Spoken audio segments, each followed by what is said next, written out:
किसी देश में एक बात को पूछते हैं, दूसरे देश में उसी बात पर पत्थर बरसाए जाते हैं। सम्मान का यह खेल बड़ा सापेक्ष है, बड़ी सस्ती चीज है। इसलिए मैं कहता हूं, लोगों की चिंता छोड़ो, उनकी नजरों में मत जियो, अपने भीतर के मौन साक्षी में जीना सीखो। जागृत की आंख में अपनी पहचान तलाशो। भीड़ की जय जयकार से बचो, क्योंकि वही भीड़ कल हूटिंग भी करेगी। ये सब अहंकार की तृप्तियां हैं। मैं तुमसे ये नहीं कहता कि तुम किसी के पैर मत छुओ। अगर तुम्हारे भीतर से भाव उठे प्रेम से, श्रद्धा से, तो अवश्य छुओ। लेकिन अगर भाव न हो और केवल समाज कहता हो कि ये बड़ा महात्मा है, तो मत झुको।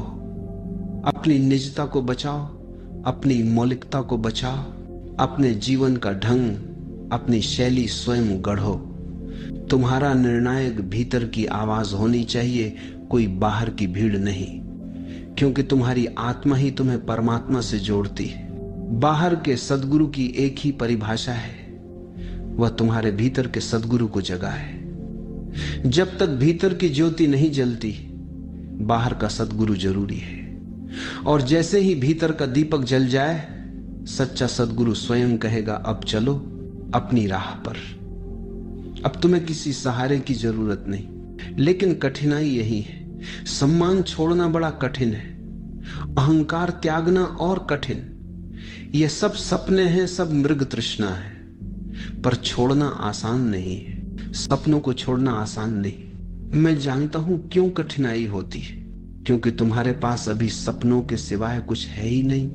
तुम्हारा पूरा जीवन, पूरा मन सपनों से भरा है, सपनों का ही सहारा है। डर लगता है कि अगर सपने भी छूट गए तो हाथ खाली हो जाएंगे, जीवन शून्य हो जाएगा। और हमारी तर्कसरणी कहती है ना, कुछ से तो कुछ भला, चाहे सपना ही सही, कम से कम भराव तो है, व्यस्तता तो है। लेकिन मैं तुम्हें बार बार याद दिलाऊंगा, जब तक तुम शून्य नहीं होते सपनों से, तब तक तुम परमात्मा से परिपूर्ण नहीं हो सकता। यह शर्त अपरिहार्य है, सपनों को छोड़ना ही पड़ेगा। लोग क्या कहते हैं, इसकी परवाह छोड़नी पड़ेगी। न उनके सम्मान की गिनती करनी है, न अपमान की, न उनकी प्रतिष्ठा का मोह, न अप्रतिष्ठा का भय। वे जैसे हैं ही नहीं ऐसा जीना। तुम ऐसे जियो जैसे तुम पृथ्वी पर अकेले हो। मानो तुम पहले मनुष्य हो, तुम्हारे आगे कोई हुआ ही नहीं, तुम्हें कोई मार्गदर्शन देने वाला नहीं। और इसीलिए तुम्हें भीतर से ही अपना रास्ता खोज लेना है। धीरे धीरे भीतर से आवाज उठने लगेगी।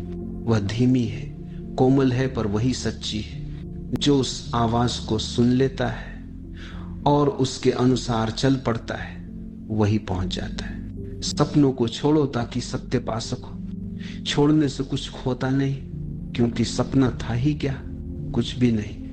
ना कुछ छूटेगा, सब कुछ मिलेगा।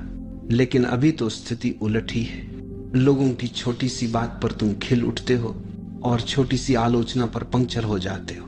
कोई कह दे, वाह आप कितने सज्जन हैं, और तुम फूल उठते हो।